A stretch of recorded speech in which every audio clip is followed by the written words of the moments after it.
Bonjour les amis, j'ai abordé hier avec un petit peu d'humour le psychodrame qui frappe les insoumis sur la question de l'islamophobie.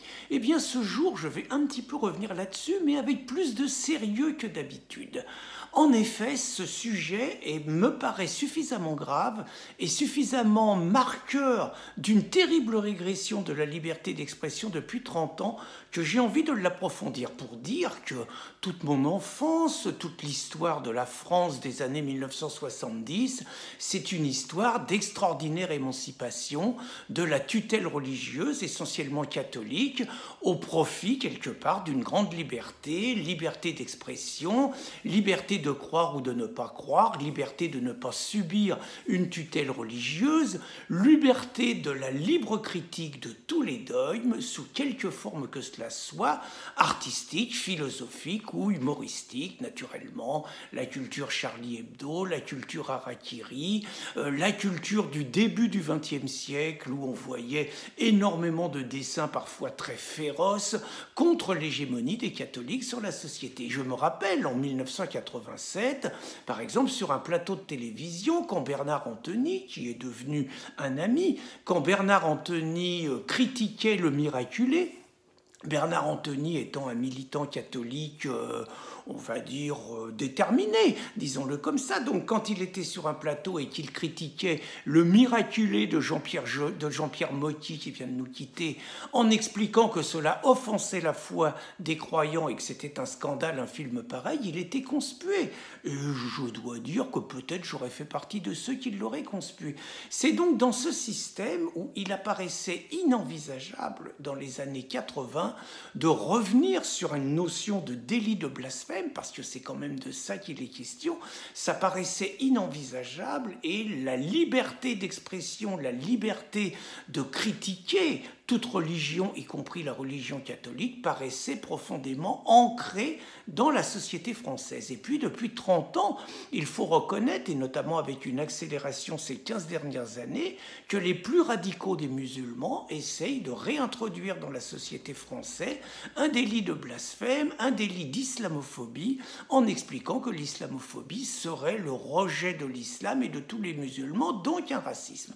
Et c'est donc dans ce contexte que lors des universités d'été qui s'appellent l'AFSMI, je ne sais pas trop quoi, des insoumis, la crise éclate, puisque Henri Peña-Ruiz dit avec une certaine justesse qu'on a le droit d'être islamophobe, qu'on a le droit d'être catholicophobe, qu'on a le droit d'être athéophobe, ce que je dis moi-même dans toutes mes conférences.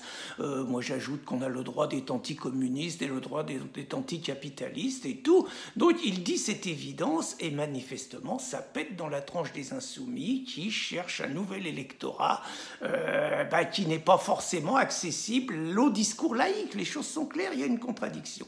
Alors on pouvait penser que l'affaire allait s'arrêter là, mais cela continue hier, et vous avez un ministre d'Emmanuel Macron, Julien de Normandie, qui n'a pu dire ses propos qu'avec l'accord de Macron, qui tient quand même des propos pour le moins étonnants, si ce n'est inquiétants. Julien de Normandie dit, même si ce n'était pas l'intention de l'auteur, les propos tenus à l'Amphis 2019 donnent l'impression que c'est normal d'être islamophobe, ce dont beaucoup de Français sont victimes. Non, ce n'est pas normal, on n'a pas le droit d'être islamophobe. Alors c'est un ministre qui dit ça. Je vous invite à réfléchir sur quelles seraient les réactions si Christine Boutin, qui a été ministre, tenait ses propos et si on remplaçait islamophobe par catholicophobe. Si Christine Boutin, dans ses fonctions de ministre, avait quelque part réclamé un délit de blasphème. Parce qu'il faut savoir, si on n'a pas le droit d'être islamophobe, dans le climat actuel, il faut sanctionner l'islamophobie. Donc on est sur le terrain des plus radicaux des musulmans. Je serais curieux de savoir si donc Christine Boutin avait dit ça, comment cela réagirait, notamment dans les milieux maçonniques, notamment dans les milieux laïcs. Alors ce matin, on franchit une nouvelle étape, puisque c'est Olivier Besancenot, qui est quand même un des leaders d'extrême gauche, qui tient ses propos. Je rappelle quand même que la gauche et l'extrême gauche se réclament de Marx notamment, et que Marx avait tenu des propos, par ailleurs pas forcément stupides, sur la religion qui serait l'opium du peuple. Donc Besancenot dit « Les projets d'émancipation qui doivent nous rassembler demain implique le rejet de toutes les formes de racisme, il met un essai racisme, c'est curieux. L'islamophobie n'est pas discutable, elle se combat. Autrement dit, Besancenot parle de l'islamophobie comme du racisme. Besancenot épouse totalement le discours des frères musulmans, le discours des plus radicaux des musulmans. Besancenot, qui avait autorisé, il y a maintenant 10 ans, une candidature d'une femme voilée dans une élection régionale, apporte donc son soutien, sa pierre à l'édifice, à cette offensive contre la liberté d'expression en France. Donc, nous sommes confrontés en 2019, ce qui ne paraissait pas envisageable, à donc une offensive de grande ampleur qui va de courants religieux, soutenue par ailleurs par certains milieux catholiques qui seraient ravis d'instituer un délit de blasphème également et de faire taire Charlie Hebdo, parenthèse. Donc nous sommes confrontés à ce retour. Mais il faut être clair. Cela s'appelle le retour du délit de blasphème.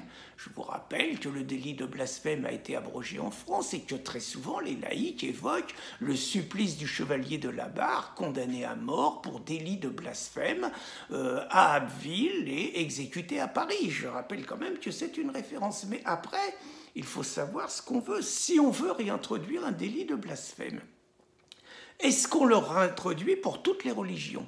Et si on le réintroduit pour toutes les religions, Charlie Hebdo, c'est terminé, puisque Charlie Hebdo et beaucoup d'autres ont fait leur fonds de commerce de la critique plutôt du seul catholicisme, on va dire principalement du catholicisme.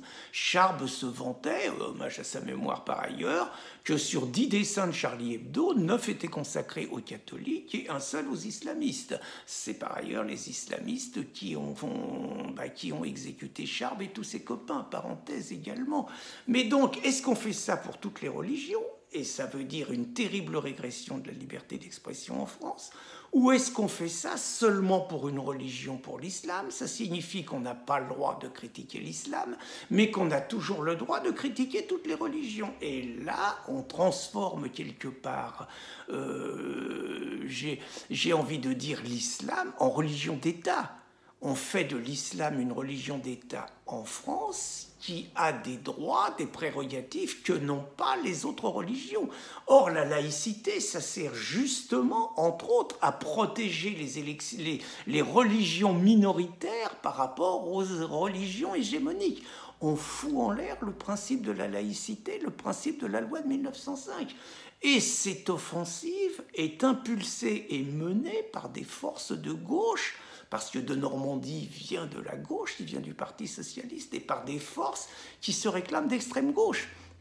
Je rappelle quand même que cela signifie que de l'autre côté de la Méditerranée, vous avez des hommes et des femmes qui se battent pour être émancipés de la tutelle des islamistes, qui se battent pour ne pas porter le voile. Je rappelle l'histoire de Katia Bengamma, dans les années noires en Algérie entre 1990 et 2000, 200 000 morts, parenthèse, c'est un peu plus que la colonisation.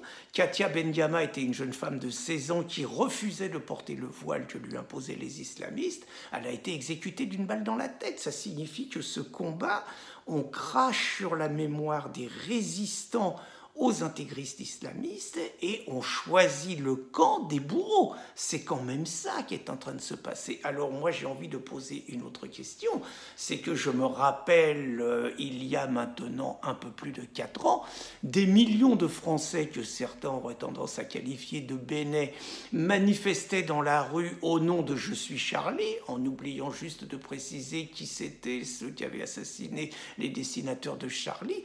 Ils étaient des millions à défendre la liberté des dessinateurs. Où sont-ils ?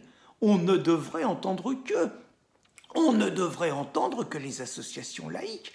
On ne devrait entendre que les francs-maçons. On ne devrait entendre que ceux qui se sont battus justement pour la laïcisation de la France et sa désacralisation. Ils sont totalement aux abonnés absents. C'est pour cela que je dis que ce débat est porteur d'une terrible régression pour les libertés démocratiques. Il s'inscrit dans un durcissement des lois sur la liberté d'expression, avec les lois fake news, avec la loi Avia, avec la volonté de museler les réseaux sociaux. Et j'encourage réellement tous nos compatriotes à continuer à se battre, à contourner les interdits, à contourner les maîtres censeurs, à contourner ceux qu'on appelle les coupeurs de langue, et à continuer dans la meilleure tradition française à se battre pour la liberté d'expression, donc la liberté de critiquer tous les dogmes sous quelque forme que ce soit. Bonne journée les amis et haut les cœurs.